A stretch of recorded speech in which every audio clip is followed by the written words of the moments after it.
본 방송에서 제공하는 투자 정보는 투자 판단에 대한 조언입니다. 방송에서 제공하는 주식의 가치, 가격 상승 및 가격 하락에 대해서는 방송사에서 보장하지 않습니다.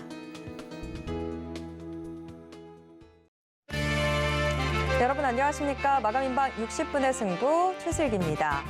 호재와 악재 사이의 줄다리기. 우리가 쉬는 동안 중국의 경기도나 우려라는 악재, 또 미국의 물가 상승 정점 통과 기대감 등 호재가 정말 촘촘하게 맞물렸습니다. 그런데 일단은 호재가 조금 더 힘을 내는 것 같습니다. 지금 현재 코스피 코스닥 양대 시장 모두 소폭의 오름세를 보여주고 있는데요. 다만 이럴 때일수록 전략이 훨씬 더 중요해지지 않나 싶습니다. 오늘도 마감인방 60분의 승부와 함께 투자 전략 좀 더 꼼꼼하게 다듬어 보시길 바라겠습니다. 마감인방 60분의 승부는 현재 유튜브로도 함께 하실 수 있습니다. 유튜브에서 서울경제TV 검색하신 후에 실시간 스트리밍 방송으로 함께해 주시길 바랍니다. 참고로 본 방송에서 제공해드리는 정보는 투자 판단에 대한 조언일 뿐 해당 주식의 가치와 수익률을 보장하진 않습니다. 마감인방 60분의 승부. 자, 오늘 시장의 가장 뜨거운 이슈 분석으로 함께 시작해 보도록 하겠습니다. 지금 현재 스튜디오에 루크투자연구소 임순재 대표님 모셨습니다. 대표님 어서 오세요. 네, 안녕하십니까? 네, 오늘 시장의 가장 뜨거운 이슈라고 하면 마이크로소프트의 창업자인 빌 게이츠의 방한 이슈가 아닌가 싶습니다. 오늘 오전에 국회에서 이 연설도 했었는데 그와 관련해서 지금 관련주 찾기에 시장이 고심을 하는 모습인데요. 최근 상황을 글로벌 보건 위기라고 평가를 하면서 한국과의 보건 분야 협력 확대 목표를 밝힌 것은 물론 여기에 더해서 지금 SK그룹과 소형 모듈 원자로 이 SMR 동맹 언급도 좀 나왔더라고요. 이번 빌 게이츠 방안의 핵심 현안부터 좀 짚어주시죠. 네, 빌 게이츠가 2박 3일 일정으로 이제 국내에 내한을 했다라고 보시면 될 것 같고요.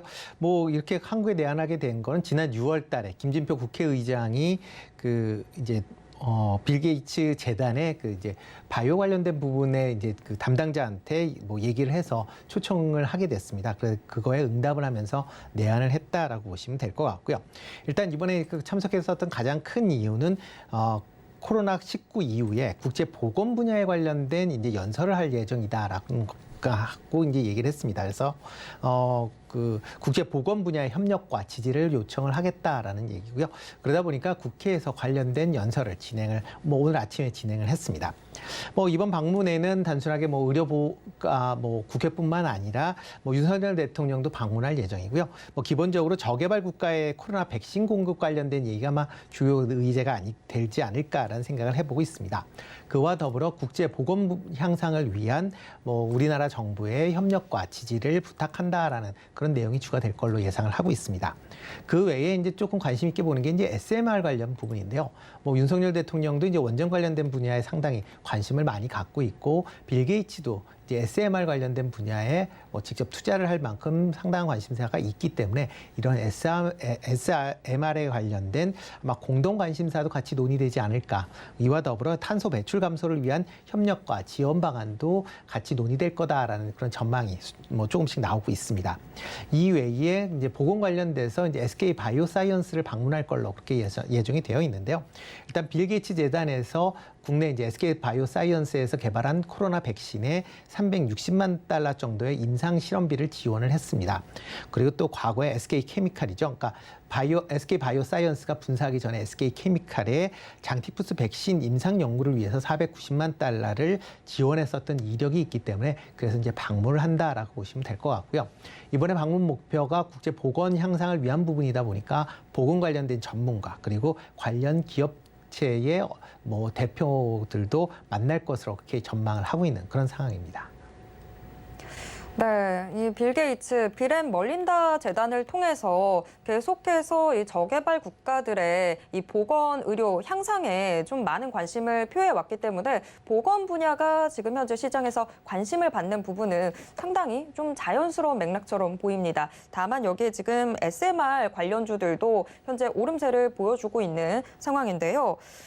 지금 굉장히 다방면으로 관련주 찾기가 고심인 그런 상황인데 특히나 지금 지금 중심에 떠오르고 있는 게 SK그룹입니다. 이번 빌 게이츠의 방안에 이 광폭 행보에 SK그룹이 핵심 역할을 하고 있다. 뭐 이런 이야기까지도 나오더라고요. 네. 현재 관련주들 흐름은 어떤가요? 네, 그렇습니다. 뭐 SK그룹 같은 경우에 뭐 최근 뭐 여러 가지 이제 다방면으로 지금 투자를 하고 있는데요. 특히 SK그룹이 이제 전일이죠. 미국의 이제 테라파워에 2억 5천만 달러, 그러니까 우리나라 돈으로 한 3천억 정도를 투자하기로 결정을 했습니다. 뭐 이 테라파워 같은 경우는 미국의 빌 게이츠가 투자를 한 회사고요. 뭐 워런 버핏도 관련 투자의 일부 지분을 가지고 있을 만큼 특히 이제 SMR 관련돼서 상당 부분의 기술력을 갖고 있는 회사다라고 보시면 될 것 같습니다. 현재 미국 와이오밍주에 자체 개발한 이제 SMR을 건설을 지금 추진 중에 있는 그런 상황이고요. 이와 관련돼서 SK그룹과 이제 빌 게이츠의 이제 특히 SMR 관련된 얘기들이 나오면서 뭐 최태원 회장과 만날 가능성에 대한 부분이 나와 있고요. 이 외에 이제 SK 바이오사이언스의 뭐 일정 지분을 일정 이제 연구비를 이제 투자를 했었기 때문에 이런 이제 지원 관련돼서 어느 정도 진행이 되고 있는지 그리고 이제 그러한 결과를 보기 위한 SK 바이오사이언스를 방문하다 보니까 뭐 전체적으로 SK 그룹에 대한 관심이 시장에서 커져 있는 그런 상황이다라고 보시면 되겠습니다. 그런데 실질적으로 뭐 오늘 SK 관련된 주들은 그렇게 크게 움직이지는 않고 있는 그런 상황입니다. 뭐 개별 이슈에 따라서 뭐 SK 하이닉스 같은 경우 지금 3% 넘는 상승세를 보이고 있고요. 뭐 대신 이제 SK 같은 경우에는 지금 뭐 한 1,000원 정도 지금 하락을 하고 있는 그런 상황이고요. 그다음에 SK 바이오사이언스 같은 경우도 지금 1,000원 정도 이제 하락을 하고 있습니다. 그러니까 어떻게 보면 빌 게이츠와는 크게 이제 연관관계가 좀 없이 오늘 지나가지 않을까라는 생각을 하고 있고요. 또 SMR과 관련된 분야에 대해서도 뭐 현재 국내 원전 관련된 기업들 중에서 물론 이제 몇몇 개 기업들이 소폭 상승을 보이고는 있지만 전반적으로 보면 큰 영향은 없다라고 보시는 게 좀 더 맞지 않을까라는 생각을 하고 있습니다.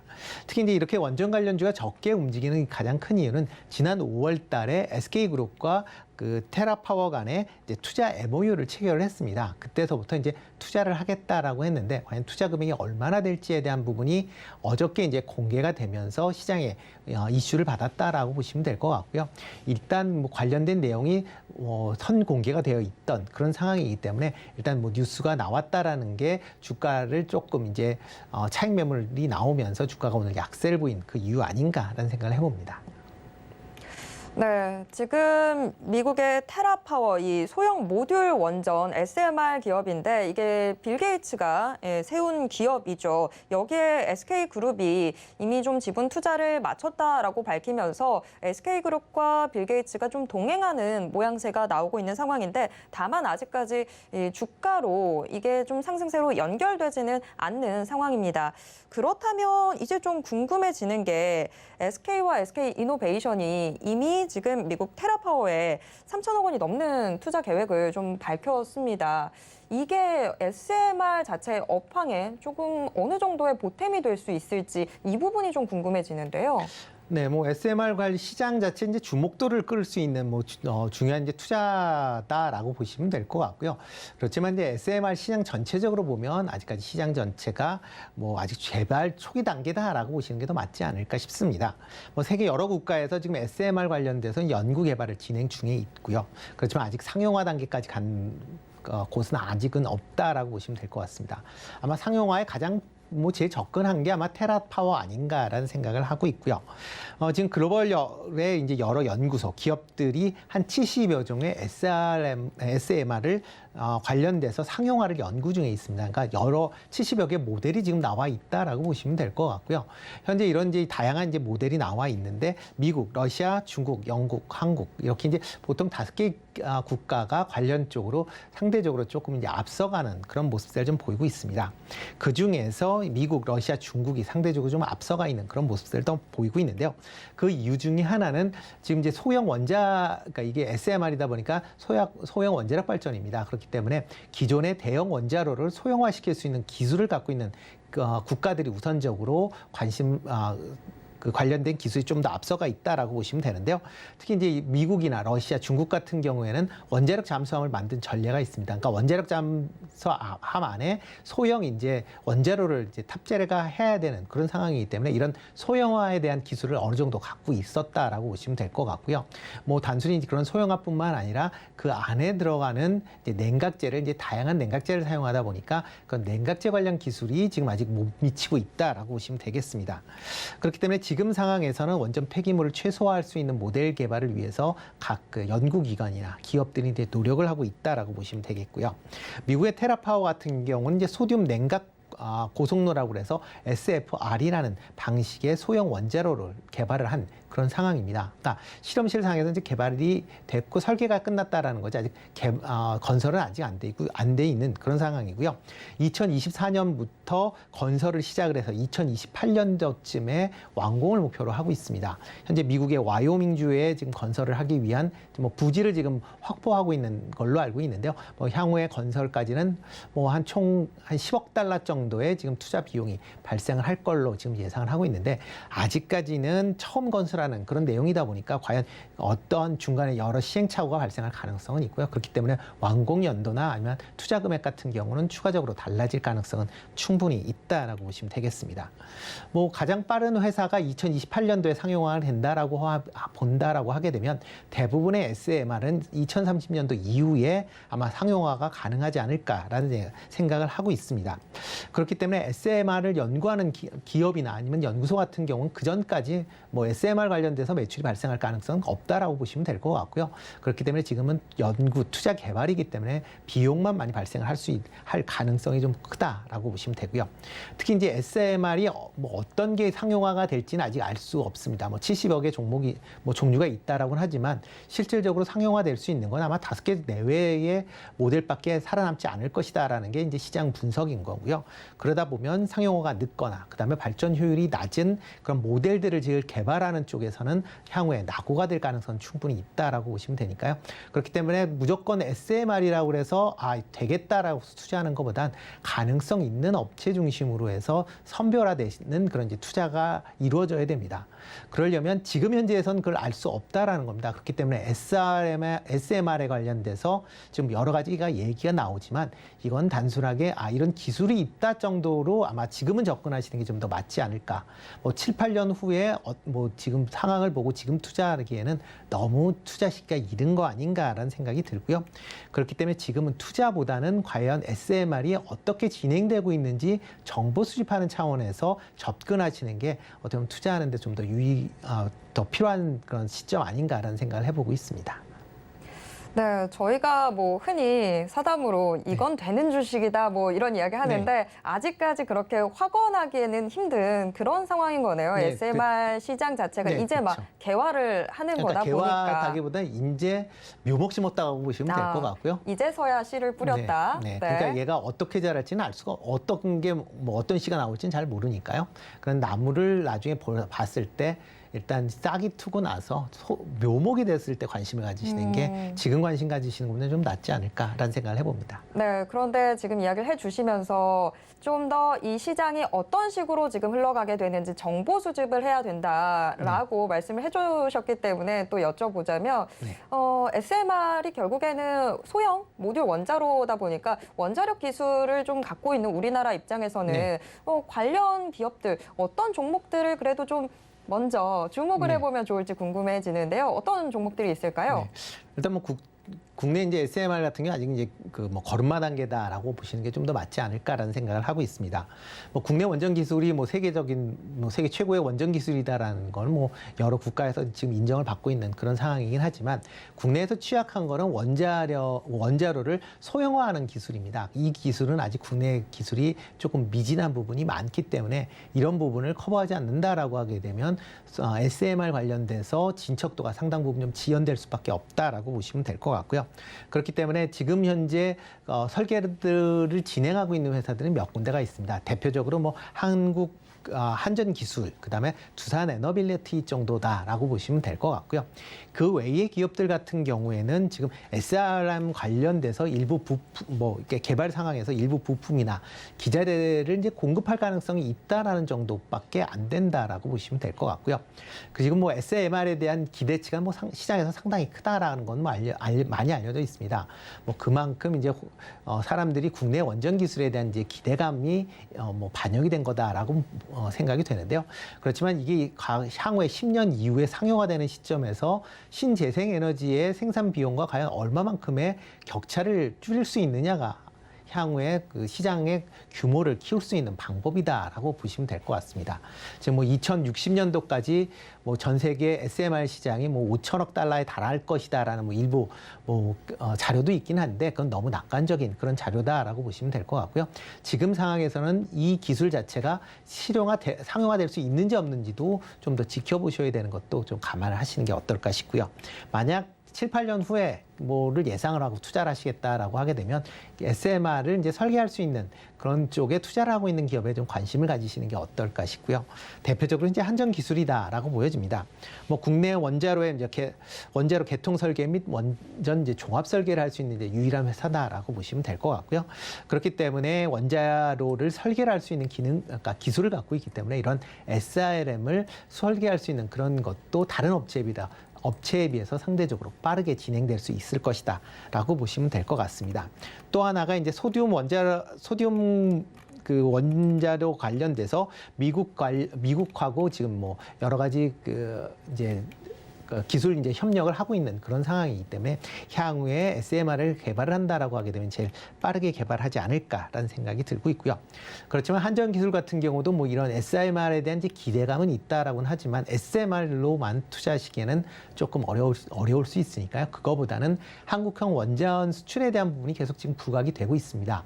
윤석열 정부 이후에 뭐 계속 해외로 원전 수출을 하겠다라고 지금 얘기를 하고 있고요. 그다음에 특히 동유럽 중심의 동유럽을 비롯한 유럽 지역에서 원자력 발전을 계속 이제 확대를 하겠다라는 얘기들이 나오니까 이렇게 이제 한국형 원전을 수출하게 된다라고 하게 되면 한국형 원전을 설계를 할 수 있는 한전 기술이 상대적으로 그 수혜를 입을 수 있으니까 그런 관점에서 접근을 하시는 게 아직까지는 유효하지 않을까 싶습니다. 네, 지금 빌 게이츠의 방안과 함께 SMR 관련주들 좀 시장에 관심을 받고 있는데 다만 이 SMR 시장이라고 하는 것 자체가 이제 막 씨를 뿌리기 시작한 시장이다 보니까 앞으로 이 시장 자체가 어떤 식으로 흘러가게 될지조차도 좀 감을 잡기 힘든 상황입니다. 그런 만큼 우리 시청자분들도 뭔가 어떤 한 방향으로 좀 초점을 맞춰서 시장을 보실 게 아니라 좀 포괄적으로 폭넓게 보셔야 될 것 같습니다. 지금 현재 국내 관련 이 종목들 SMR 개발에 투자를 하고 있는 한전기술이나 두산 에너빌리티가 있습니다만 SMR이라는 측면에 맞춰서 이 종목들을 볼 게 아니라 이 종목들 역시도 조금 더 포괄적으로 넓은 시각으로 보셔야 될 것 같습니다. 한편 과거 빌 게이츠가 2014년 또 지난해 SK케미칼과 SK바이오사이언스의 연구 개발에 대규모 금액을 지원한 바 있는데요. 그렇기 때문에 지금 바이오주에 대한 관심도 상당히 높아지고 있는 상황입니다. 이번 방안에서도 국내 제약 또 이 바이오 기업의 연구 개발에 좀 일조할 투자 행보가 이어질 거라고 보십니까? 네, 근데 좀 이어지지 않을까라는 생각이 드는데요. 일단 근데 접근하는 방법을 좀 바르게 생각을 하셔야 되지 않을까 싶습니다. 뭐 빌 게이츠 대장 자체가 지금 저개발 국가의 의료 확대가 이제 가장 큰 목적이다라고 보시면 될 것 같습니다. 그렇기 때문에 저개발 국가에 어떻게 하면 저렴하게 의약품을 공급할 수 있을까라는 게 이제 포커스가 맞춰져 있다 보니까 그거 관련돼서 투자가 이루어지고 있다라고 보시면 될 것 같고요. 그러다 보니까 이런 제품 자체가 뭐 개발되는 걸 본다라고 하게 되면 저개발국 국가의 이제 풍토병이나 아니면 전염병 관련된 예방 치료되는 분야에 이제 집중하게 되고 있다라고 보시면 되겠습니다. 코로나 백신 관련된 지원을 한 가장 큰 이유도 저개발 국가에 저렴한 코로나 백신을 공급하겠다라는 조건으로 지원이 이루어졌다라고 보시면 될 것 같고요. 과거에 이제 SK케미칼의 이제 자금 지원이 이루어졌을 때도 장티푸스 백신 개발을 위한 지원이었습니다. 그리고 또 이제 국내에 이제 유바이오로직스라는 회사가 있는데요. 이 회사에는 이제 콜레라 백신 관련된 양산에 양산 관련돼서 빌 게이츠가 이제 투자를 했다라고 보시면 될 것 같습니다. 그렇기 때문에 지금 투자하는 것 자체가 뭐 돈이 되는 그런 사업이 아니라 어떻게 보면 이제 저개발 국가들을 돕기 위한 지원 사업이다라고 보시면 되겠습니다. 그렇기 때문에 이 참여하는 기업 자체가 큰 돈을 벌 수 있는 건 아니고요. 뭐 단순하게 뭐 사회적인 그런 이제 기여를 하는, 그러니까 글로벌적인 기여를 하는 그런 부분이다라고 보시면 더 맞지 않을까라는 생각을 해보고 있고요. 뭐 기업 입장에서는 돈 되는 방향에서 투자를 하기 더 원할 겁니다. 뭐 대표적으로 뭐 선진국 중심의 희귀 질환이나 그 다음에 면역 항암제 같은 의약품 같이 이제 돈이 되는 사업 중심으로 투자를 해야 되는데 그런 부분은 아니기 때문에 뭐 빌 게이츠가 투자라는 금액을 늘린다라고 해서 국내 기업들이 그거에 대해서 수혜를 입기에는 일단 상당히 제한적이지 않을까라는 생각을 해보고 있습니다. 네. 그런데 지금 뭐 일부 언론에서는 빌 게이츠의 방안으로 인해서 바이오주를 주목해야 된다. 이런 식으로 지금 좀 일부 보도가 나오고 있는 상황인데 그런 식의 접근은 좀 위험한 상황이 되는 거겠네요, 그러면. 네, 그렇죠. 그렇게 접근하시면 안 되지 않을까 싶습니다.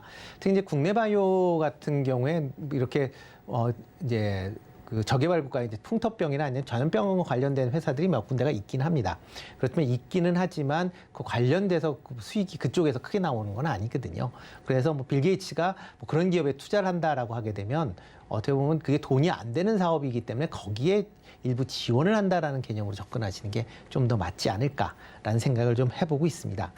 특히 그렇기 때문에 이제 국내 같은 경우에도 만약 섹터성으로 본다라고 하게 되면 뭐 이런 그 제약 바이오 관련 쪽으로는 빌 게이츠 때문에 뭐 관심을 가지시는 것보다는 최근에 이제 미국 같은 경우도 헬스케어 쪽으로 이제 많이 그러니까 그 자금이 쏠리면서 주가 흐름이 강한 그런 모습들을 좀 보였다라고 보시면 될 것 같습니다.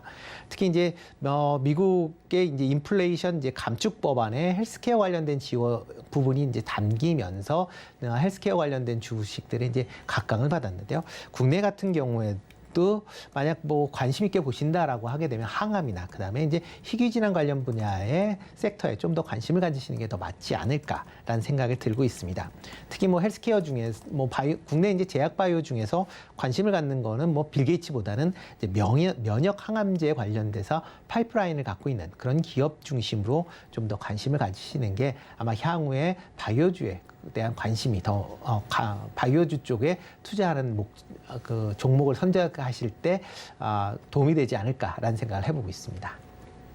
네, 빌 게이츠가 설립한 빌 앤 멀린다 재단이 계속해서 이런 제약, 바이오 쪽으로 관심을 표명을 해왔기 때문에 빌 게이츠의 방안으로 국내 바이오주들도 좀 수혜를 입지 않을까 하는 기대감이 일부에서 일고 있습니다만 이런 식의 접근은 다소 좀 위험해 보입니다. 현재 국내에서 관련돼 있는 종목들 좀 억지로 좀 엮이지 않나라는 생각이 드는데요. 자, 그런데 대표님.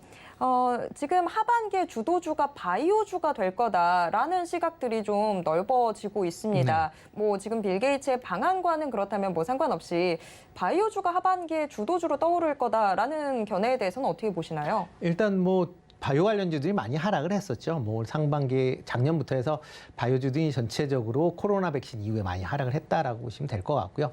그렇기 때문에 이제 원래 이제 그 각 바이오 업체들이 갖고 있는 뭐 희귀 질환이나 면역 항암제 관련된 파이프라인에 좀 더 주목을 하시는 게 더 맞지 않을까. 최근에 이제 여러 회사들이 임상 관련돼서 이제 발표를 하고 있는 그런 상황입니다. 이런 임상들이 계속 뭐 여러 가지 이제 자료가 나오다 보니까 그 관련된 임상 결과에 따라서 주가가 희비가 엇갈리는 그런 상황이다라고 보시면 되겠습니다. 뭐 임상 자체가 지금 뭐 1상서부터 이제 3상까지 그 다음에 이제 FDA 승인까지 있다라고 가정을 하면 각 임상 단계마다 주가가 한 단계씩 이제 뭐 좋은 결과를 나온다라고 하게 되면 레벨업이 될 가능성은 있고요. 그렇지만 그 최종적으로 신약 개발서부터 실질적으로 임상의 이제 제품이 나올 때까지는 뭐 1000개 뭐 신약 물질 중에서 한두 개 정도밖에 뭐 FDA 승인을 신약으로 나올 가능성이 적다라고 보시면 될 것 같고요. 이렇게 이제 신약이 나온 가능성이 적기 때문에 뭐 특히 이제 국내 기업 같은 경우에는 특히 임상 3상을 하기에는 막대한 자금력이 필요합니다. 그렇기 때문에 임상 2상 정도가 끝난 상황에서 이거를 이제 해외 그 메이저 글로벌 이제 제약사들한테 이제 판매를 특허권을 판매할 수 있는 그런 기업 중심으로 아마 고르시는 게 아마 그 이런 바이오 기업을 고를 때 좋은 선택 방향이 아닌가라는 생각을 해보고 있습니다. 네, 빌 게이츠의 방한으로 인해서 지금 현재 국내 관련주 찾기에 시장이 고심하고 있는 모습인데 다소 좀 억지로 묶여있는 것들도 보이는 상황입니다. 우리 투자자 여러분들의 현명한 판단이 필요해 보이는 순간입니다. 지금까지 누크투자연구소 임순재 대표와 함께 이야기 나눴습니다. 대표님 고맙습니다. 네, 고맙습니다.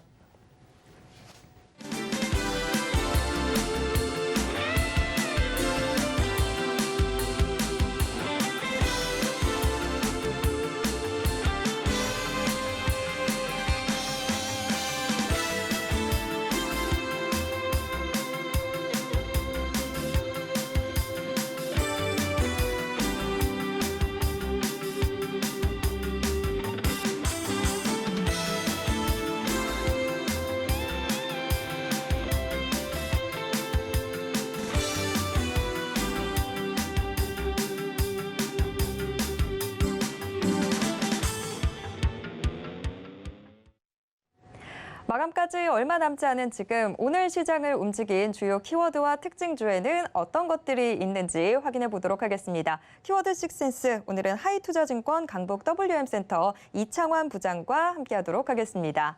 부장님 안녕하세요. 네, 안녕하세요. 네, 우리 시장 연휴 지나고 난 이후에 좀 그래도 호재에 조금 더 집중하는 듯한 모양새입니다. 코스피나 코스닥이나 모두 소폭의 오름세를 보여주고 있는 상황인데요. 자, 오늘 시장 좀 어떻게 보셨을까요?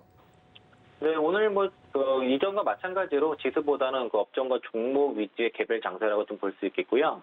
반도체 업종에 대한 업황에 대한 우려가 많이 있었는데, 지난 이제 연휴 기간 동안에 이제 미증시에 나타났던 흐름이 그 애플의 아이폰 생산이 이제 시장 무료보다 그 출하량이 양호할 거라는 것과, 그리고 향후 이제 전기차와 그 자율주행 시대에 갈수록 단계별로 이제 반도체 수요가 3배에서 6배까지 증가한다는 이런 전망들이 나타나면서 미국과 이제 글로벌 그 전기차 보급률이 한 10% 정도 합산으로 그 이하이기 때문에 미증시에서 반도체 섹터에 상당한 강세가 나타났고, 엔비디아, AMD, 마이크론 테크놀로지 등의 이제 좀 반도체 섹터의 강세가 나타나서 국내 증시도 오늘 이제 반도체가 주도하는 그런 업종과 종목 간의 순환의 흐름이다, 이렇게 말씀드리겠고요. 지수가 이제 코스피 지수가 2,550포인트 정도가 이제 PBR 100 기준이기 때문에 지수가 추세적으로 더 강하게 치기보다는 지난주 많이 올라갔던 종목들에 대해서 차익 매물이 강하게 나오는 흐름이고, 그동안 좀 많이 못 올라간 종목들에 대한 강한 매도세가 들어와서 업종과 종목 간의 키 맞추기가 그렇게 이어지고 있다고 볼 수 있겠고요. 오늘 장중에 외국인들이 선물 쪽에서 매도로 전환되면서 지수의 상승 폭을 좀 다소 좀 둔화하는 그런 흐름이 있고, 코스닥 쪽에서 매수세가 1,000억이 넘어가면서 코스피는 소폭의 좀 매도죠. 그래서 코스피보다는 코스닥이 좀 강한 흐름이 오늘 좀 나타나고 있다라고 말씀 좀 드리겠고, 미국인이 7월 CPI라든가 PPI가 예상치 하회를 하면서 인플레이션 피크아웃에 대한 기대감이 확산되고, 이럼으로써 9월 미 연준의 FOMC 때 자이언트 스텝의 가능성이 조금 좀 둔화되는 그런 흐름이 있다 보니까 주식 시장이 현재 안돌레이드하는 흐름이 있는 반면에 이제 물가가 아직 절대적으로는 높은 상황이거든요. 그래서 이런 물가의 피크아웃이 아직은 좀 시기상조로 보는 게 아니냐, 이런 의견도 만만치 않고 있습니다. 그래서 한 달 데이터만으로는 연준의 어떤 스탠스를 변화는 어렵다는 그런 관점에서는 여전히 이제 9월 FOMC에 대한 경계감이 있고요. 8월 25일부터 26일까지 이제 잭슨홀 미팅이 있거든요. 그래서 8월 24일까지는 충분히 시장에 좀 상승이 가능하고, 그 이후는 8월 25일부터는 시장 상황을 좀 봐야 된다는 좀 의견도 있는 상황입니다. 오늘은 이제 삼성전자나 SK 하이닉스가 상당히 강하게 올라가면서 시장을 하락 종목 수가 조금 더 위에 있음에도 삼성전자 하이닉스가 그냥 시장 지수를 끌고 올라가는, 그러면서 반도체 섹터에서 같이 끌고 가는 그런 흐름이라고 좀 볼 수 있겠고요. 코스피가 앞서 말씀드린 것처럼 이제 2,550선 부근까지 오다 보니까 지난 이제 6월 중순에 이제 시장 뿌러기 직전까지 지금 많이 올라갔거든요. 그래서 다시 한번 말씀드리면은 지수가 일정 부분 회복에 따라서 차익 매물도 좀 강하게 나타나고 있고 여기에 따른 이 매물을 소화하는 과정이 지금 진행되고 있습니다. 많이 올라간 종목은 차익이 나오고 올라가지 못한 종목 쪽에 순환매가 흐름이 나타나고 있는 상황이고 확실히 종목별 실적에 민감하게 반응하고 있고요. 또 개별 종목의 재료 그리고 이제 밸류에이션 여기에 따라서 종목들이 지금 주가 상승과 하락이 반복을 하기 때문에 실적 수급 재료 그리고 가격 메리트에 집중할 필요가 있다라고 말씀드리겠습니다. 네, 오늘 시장 한마디 먼저 들어봤습니다. 자, 오늘 시장을 움직인 주요 키워드에는 어떤 것들이 있는지 화면을 통해서 확인해 보겠습니다. 키워드 식센스 6개의 키워드 확인해 보겠습니다. 간밤 국제유가가 또 큰 폭의 하락세를 보였는데요. 이에 따라서 항공주가 강세를 보여주고 있습니다. 한편 지난주 계속해서 반도체 업황 둔화 우려에 대한 이야기들이 나왔었는데 이 업황 둔화 우려가 좀 완화될 것으로 보인다라는 이야기들 나오면서 오늘 시장에서 반도체 관련주들이 강세를 보여주고 있습니다. 또 한국 수력 원자력이 지난 2009년 아랍에미리트 바라카 원전 이후에 13년 만에 수조 원대 규모의 이집트 원자력 발전 사업 수주를 거의 사실상 확정지었다라는 소식 지금 현재 언론 보도를 통해서 나오고 있는데요. 이 소식도 역시나 오늘 시장의 키워드로 선정이 됐습니다. 한화큐셀의 미국 공장 신설 소식도 시장에 관심 받고 있고요. 통신 장비주들의 실적이 지금 현재 희비가 교차되고 있습니다. HFR, 서진시스템 실적에 따라서 지금 현재 주가 움직임도 엇갈리는 모습입니다. 또 교육부가 고교 학점제를 추진한다라는 소식이 나오면서 시장에서 교육주가 강세를 보여주고 있는 상황입니다. 그렇다면 오늘의 특징주에는 어떤 것들이 있을까요? 네, 진에어, 대덕전자, 두산 에너빌리티를 비롯해서 6개의 종목이 선정됐습니다. 이 중에서 좀 더 깊게 들어가 볼 세 종목은 진에어, 대덕전자, 한화솔루션입니다. 네, 오늘 시장의 인기 키워드로 국제유가 하락으로 강세를 보이고 있는 항공주, 또 업황 둔화 우려감이 완화되면서 역시나 오름세 보여주고 있는 반도체, 한화큐셀의 미국 공장 추가 건설 소식 이렇게 3개가 뽑혔습니다. 각각 특징주로는 진에어, 대덕전자, 한화솔루션이 선정이 됐는데요. 우선 진에어부터 이야기 나눠보겠습니다. 진에어는 고일까요, 스톱일까요? 네, 그 의견 드리겠고요. 2분기 이제 실적 발표를 했는데 이제 그 LCC 그룹 그 기업들 중에서 가장 큰 기대주죠. 그래서 2분기 영업 손실이 한 283억 정도 적자가 예상이 됐는데 151억 정도로 해서 그 컨센서스 크게 상회해서 어닝 서프라이즈가 나타났습니다. 다만 3분기 때 흑자 전환이 좀 전망되는 그런 분석이 있었고 해외 여행에서 이용 수요가 워낙 급증하다 보니까 공급이 수요를 따라가지 못하다 보니까 티켓 가격이 많이 계속 상승했고요. 내년도에 사상 최대 영업이익도 가능하다라는 그런 분석이 나온 상태인데 그 8월 달에 그 국제선 누적 여객수 증가 같은 경우가 진에어가 73% 정도 나타났습니다. 증가율이. 대한항공이 17%, 아시아나항공이 16%에 비해서 이제 LCC 기업들의 그 증가율이 큰 모습이고요. 뭐 에어부산 같은 경우 219% 증가를 했는데 그 LCC 그 기업들 중에서 진에어가 좀 탑픽을 좀 보시면 되겠습니다. 대한항공이 이제 완전 자회사로 들어가다 보니까 더 이상 뭐 유증에 대한 걱정도 할 필요가 없을 정도로 가장 재무적으로 안정성을 취하고 있고 항공주 같은 경우에는 유가에 상당히 민감합니다. 환율보다는 유가에 좀 더 민감한 반응인데 지난 주말에 장중 한 5% 정도 유가 급락이 나타났고요. 지금 뭐 유가 한 88달러 수준으로 지금 추세 하락을 하고 있습니다. 계속 그 하락 추세를 그리면서 상단에서는 하락이 나오고 뭐 저점에서 반등 나온 그런 흐름인데 이런 흐름은 이번 달까지 계속 이어질 거라고 봐서는 항공주들의 매수세는 좀 강하게 더 나올 거라고 보고 있고 오늘 중요한 매물대인 그 15,900원을 돌파가 됐습니다. 그래서 가지고 계신 분들은 홀딩 의견 드리겠고요. 만약에 그 주가가 대략 한 15,500원 이하로 밀렸을 때는 매수 관점에서 의견 드리겠습니다. 네, 진에어 고 의견 받았습니다.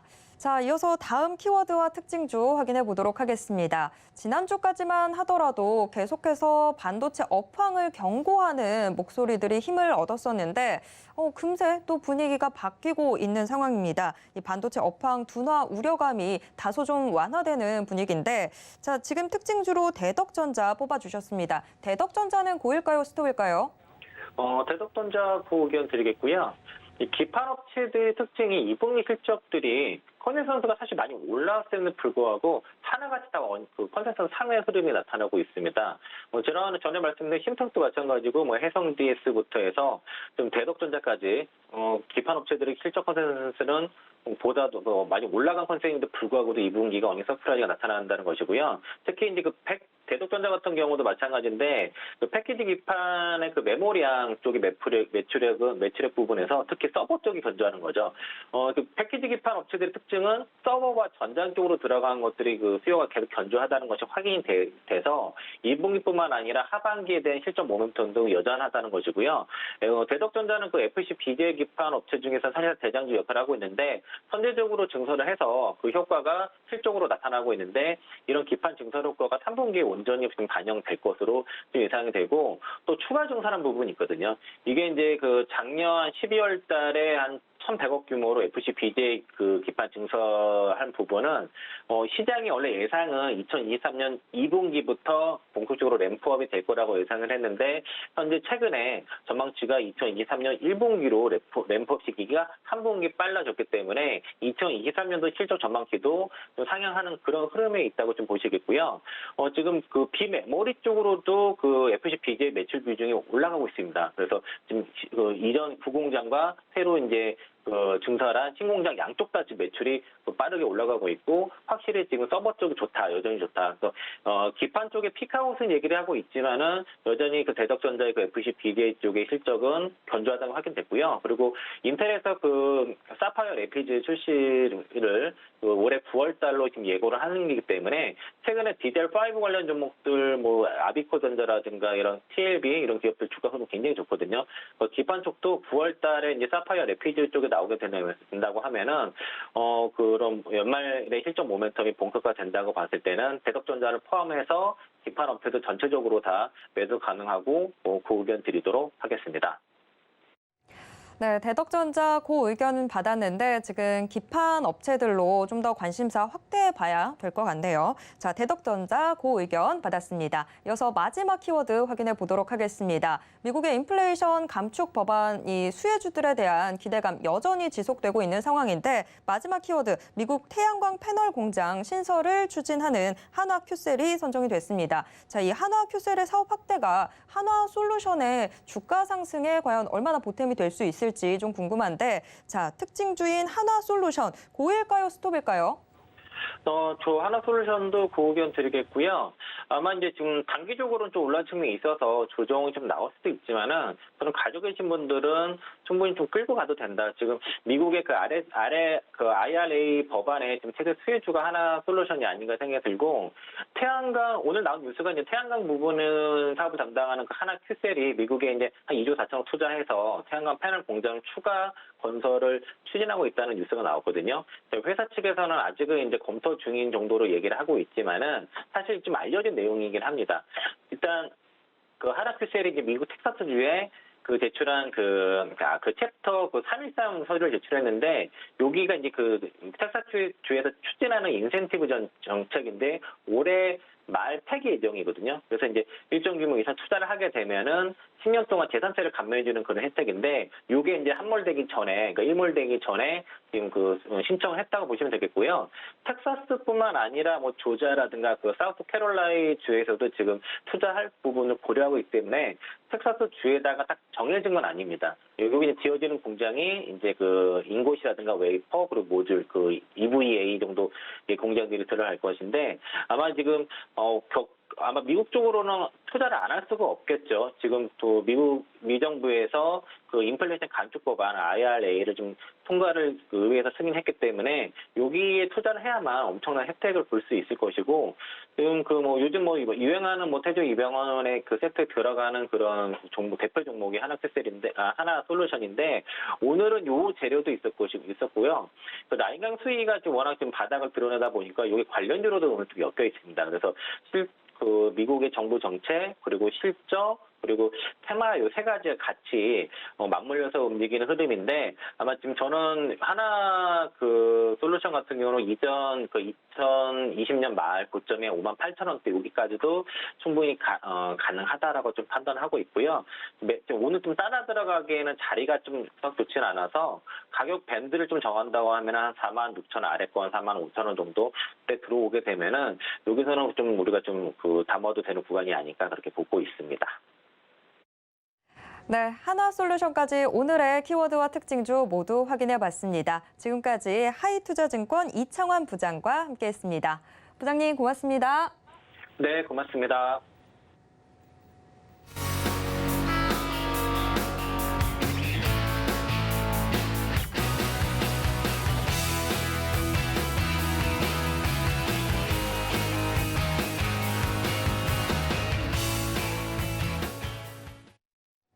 네, 오늘 시장 마감이 임박했는데요. 현재 동시효과 상황 어떻게 전개되고 있는지 화면을 통해서 확인해 보겠습니다.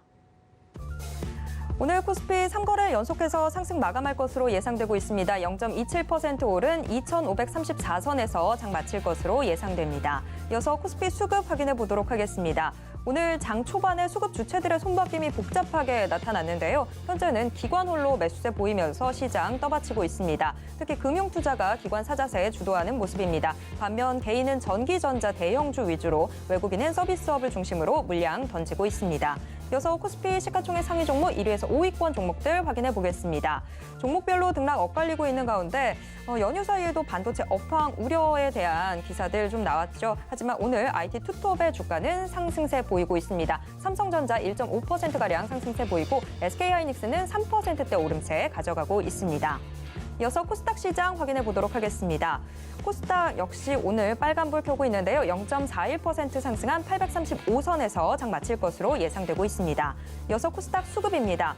코스닥 시장에서는 외국인이 홀로 물량 담고 있습니다. 시간이 지날수록 외국인 사자세에 더욱 짙어지고 있지만 계속해서 쌓이는 기관과 개인 물량이 부담인 상황입니다. 이어서 코스닥 시가총액 상위 종목 1위에서 5위권 종목 확인해 보도록 하겠습니다. 역시나 종목별로 등락 엇갈리고 있습니다. 셀트리온 헬스케어만 소폭 오름세 보이고 있습니다.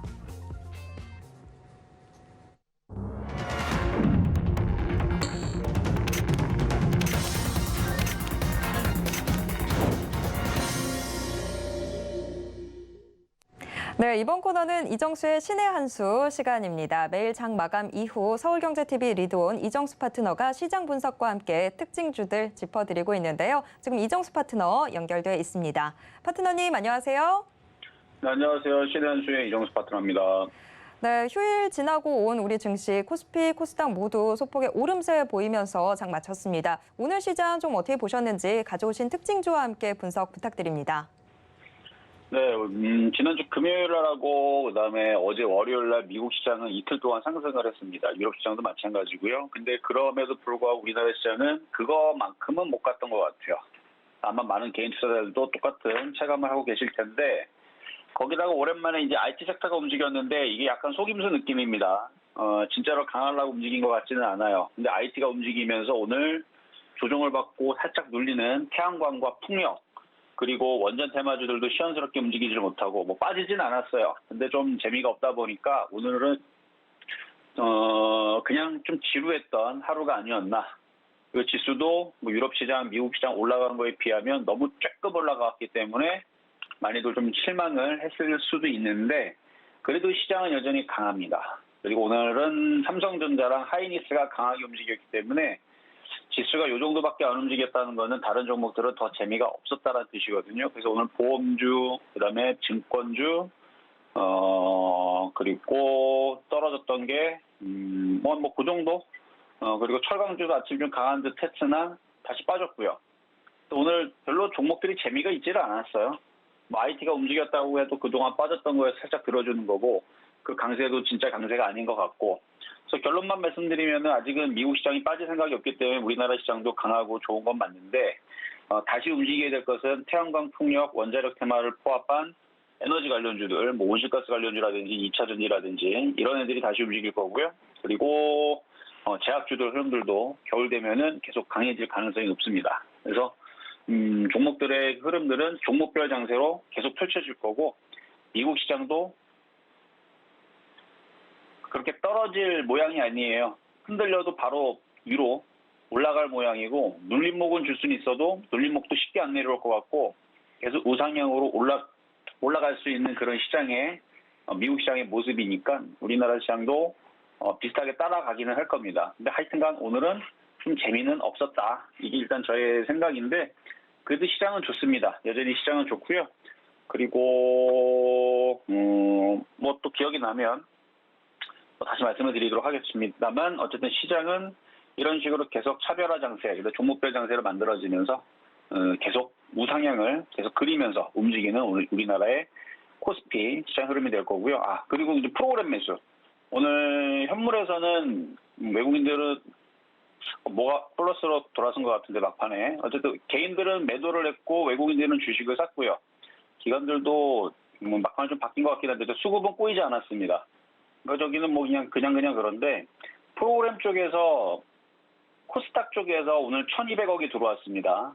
그러니까 장은 종목 장세가 펼쳐지겠다는 뜻이에요. 급락장으로 내려가거나 폭락하거나 그럴 일은 벌어지지 않을 거라는 거를 이 수급에서도 암시를 하고 있으니까 지금은 이제 매매 능력이 있는 사람들은 패턴주들 열심히 매매하면 수익이 잘 나는 그런 장입니다. 자, 그럼 종목 두 가지 살펴보도록 하겠습니다. 먼저는 삼성전자.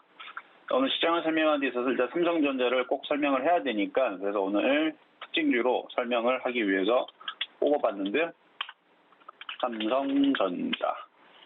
자, 삼성전자의 아직의 흐름은 약하다고 볼 수가 있어요. 이게 강하려면 7만 원쯤 가면 얘는 강한 걸로 바뀝니다. 얘가 7만 원쯤 가게 되면 IT가 다시 주도주로 살아 올라올 수 있는데 이 전에서는 부딪히면 떨어지고 할 수 있는 최소한 박스권. 좋게 봐야 박스권이에요. 7만 원을 돌파하지 않으면 이거는 그냥 올해 내내는 좀 약할 수밖에 없는 그런 흐름에 있는 종목이고요.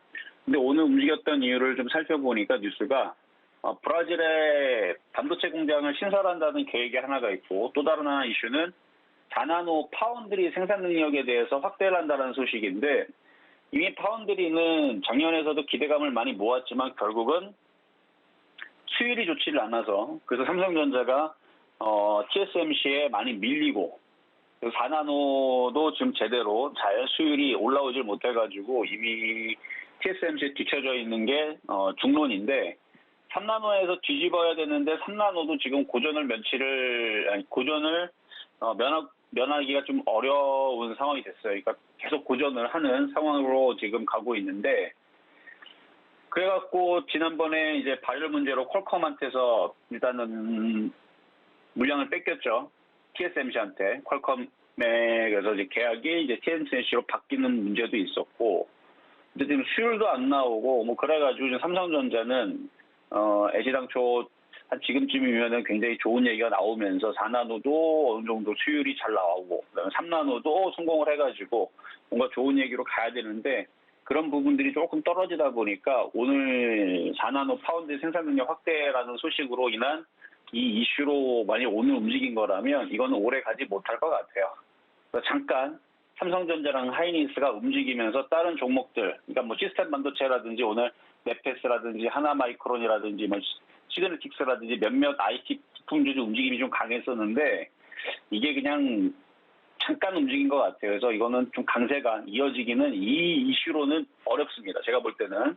그러니까 IT주들은 하루 이틀 움직인 다음에 다시 또 사그러들 수 있기 때문에 쫓아붙는 거는 별로일 것 같고요. 삼성전자도 지금 저 정도 이슈 가지고는 이거는 살아나기가 좀 어렵다. 아니면 뭐 3나노가 수율이 뭐 90%, 100% 나온다. 뭐 100%는 불가능하겠지만 90% 이상 나온다. 그러면 모를까. 그러면 뭐 TSMC에서 뭐 물량들을 많이 뺏어가지고 AMD도 뭐 마이크로소프트도 인텔도 퀄컴도 TSMC한테 이제 물량 안 맡기고 다 삼성전자 다 몰빵으로 준다. 뭐 이러면은 급등할 수 있는데 계속 물량들을 뺏기고 있고 이미 계속 점유율은 계속 뺏기고 있고 이미 지고 있는 상황이라서 그래서 지금 이슈로는 일단은 길게 보기에는 좀 위로 강할 것 같지는 않습니다. 어쨌든 간에 오늘 조금 IT들이 강하는 바람에 많이들 IT 갖고 있는 사람들이 좀 기대를 좀 했을 텐데 다시 결국은 아까도 얘기했지만 태양광 풍력, 신재생 에너지, 원자력 이쪽으로 다시 돌아갈 것 같은 느낌과 제약주 쪽으로 다시 힘이 뺏길 것 같은 느낌으로 일단은 그렇게 예측을 해보도록 하겠습니다. 자, 두 번째는 메가임기인데요. 오늘 교육에 대한 얘기가 이제 있었죠, 장중에. 그래서 오늘은 상한가를 갖고 뭐 그 외에서도 YBM넷이라든지 비상교육이라든지 뭐 등등의 교육주를 강하게 움직였는데 새 고교 재편, 개편 뭐 이런 소식 때문에 움직였다 그러는데 글쎄요, 일단 이슈를 조금 더 살펴봐야 될 것 같아요. 일단은 단기적인 뉴스에 따른 급등이기 때문에 쫓아가는 것보다는 하루 이틀 정도 좀 더 지켜보자, 관망의 의견 드리도록 하겠습니다. 자, 세 번째는 실전 매매 정세에서 말씀드렸던 파미셀인데요. 수익률이 17.8% 나왔는데 더 갈 것 같아요. 원숭이 두창, 그다음에 진단키트 관련주 이슈 아직 살아있기 때문에 이렇게 바닥 쪽에서 움직이는 패턴주들 아직 끝나지 않았다. 그래서 위로 정고점 돌파도 전 내다보고 있습니다. 그래서 16,000원, 17,000원도 넘어갈 수 있을 것 같아서 만약에 가지고 있다면 그냥 계속 두고 보셔도 될 것 같고요. 자, 그러면 시장 점수 정리해 보도록 하겠습니다. 자, 85.5, 그다음에 매수 포인트 85.5, 에너지 관련주 계속 좋습니다. 90점수 말씀드리면서 여기까지 이정수의 신한수였습니다. 네, 이정수 파트너와 조금 더 이야기 나눠보고 싶으신 분들은요. 문자 받는 사람 번호에 샵 0082 입력하신 후에 신의 한 수라고 적어서 문자 보내주시길 바랍니다. 자, 지금까지 이정수 파트너와 함께했습니다. 파트너님 고맙습니다. 네, 감사합니다. 네, 오늘장 또 이렇게 정리를 해봐야 될 것 같습니다. 마감인반 60분의 승부 1시간 동안 빠르게 달려왔는데요. 참고로 본 방송에서 제공해드리는 정보는 투자 판단에 대한 조언일 뿐 해당 주식의 가치와 수익률을 보장하진 않습니다. 네, 오늘 방송은 이쯤에서 정리해 보도록 하겠고요. 저는 내일 이 시간 다시 돌아오도록 하겠습니다. 함께해 주신 여러분 고맙습니다.